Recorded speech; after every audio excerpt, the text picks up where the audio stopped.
Welcome to smart competitive school. আজকে আমি GK MCQ এর মক টেস্ট নাম্বার 107 নিয়ে এসেছি।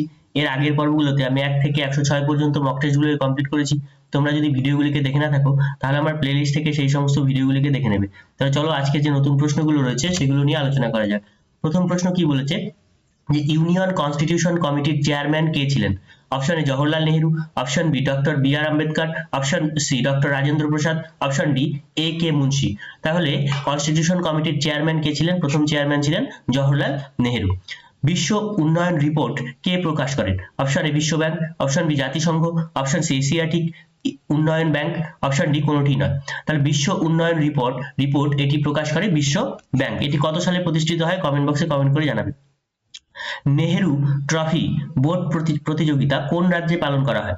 Option A Andhra Pradesh, option B Tamil Nadu, option C Kerala, option D Karnataka. তাহলে এটা কোন রাজ্যে পালন করা হচ্ছে? এটা হচ্ছে কেরালাতে পালিত হয়। কোন প্রকার কয়লাকে বাদামি কয়লা বলা হয়? Option A lignite, option B anthracite, option C bituminous, option D peat. তাহলে কোনটাকে বাদামি কয়লা বলা হচ্ছে? সেটা হচ্ছে লিগনাইট। তাহলে ভারতবর্ষে কোন কয়লার পরিমাণ সবচেয়ে বেশি? সেটা তোমরা কমেন্ট বক্সে কমেন্ট করে জানাবে। তেভাগা আন্দোলন কত সালে হয়েছিল? Option A 1938, option B 1946, option C 1957, option D 1963। তাহলে তেভাগা আন্দোলন কত সালে হয়েছিল? সেটা হচ্ছে 1946 খ্রিস্টাব্দে। কোন ওয়াইল্ড লাইফ স্যাংচুয়ারি ভারতবর্ষের কোন রাজ্যে রয়েছে? Option A Uttar Pradesh, option B Madhya Pradesh, option C Sikkim, option D Tripura. তাহলে কোন ওয়াইল্ড লাইফ স্যাংচুয়ারি এটা ভারতবর্ষে রয়েছে?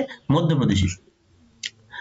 ভারতীয় লেখক অমিতাভ ঘোষ কত সালে জ্ঞানপীঠ পুরস্কার পান? Option A 2016, option B 2017, option C 2018, option D 2019। তাহলে জ্ঞানপীঠ পুরস্কার অমিতাভ ঘোষ পেয়েছিলেন 2018 খ্রিস্টাব্দে। মানবদেহের বৃহত্তম অন্তঃক্ষরা গ্রন্থির নাম কি? অপশন এ থাইরয়েড গ্রন্থি, অপশন বি পিটুইটারি গ্রন্থি, অপশন সি প্যারাথাইরয়েড গ্রন্থি, অপশন ডি অ্যাড্রিনালিন গ্রন্থি। তাহলে সব থেকে বৃহত্তম গ্রন্থি হচ্ছে থাইরয়েড। ঠিক আছে, থাইরয়েড গ্রন্থি হচ্ছে সব থেকে বৃহত্তম অন্তঃক্ষরা গ্রন্থি। শোষণের বিরুদ্ধে অধিকার সংবিধানের কোন ধারায় বলা হয়েছে? অপশন এ 19 থেকে 22, অপশন বি 23 থেকে 24, অপশন সি 25 থেকে 28, অপশন ডি 29 থেকে 30। তাহলে শোষণের বিরুদ্ধে অধিকার এটা বলা রয়েছে 23 থেকে 24 নম্বর, মানে 23 এবং 24 নম্বর ধারায়। এই 25 থেকে 28 নম্বর ধারায় কি উদ্দেশ্যে বলার, সংবিধানের কোন উদ্দেশ্য বর্ণিত করে সেটা তোমরা কমেন্ট বক্সে কমেন্ট করে জানাবে। ভারতবর্ষের বৃহত্তম ন্যাশনাল পার্ক কোনটি?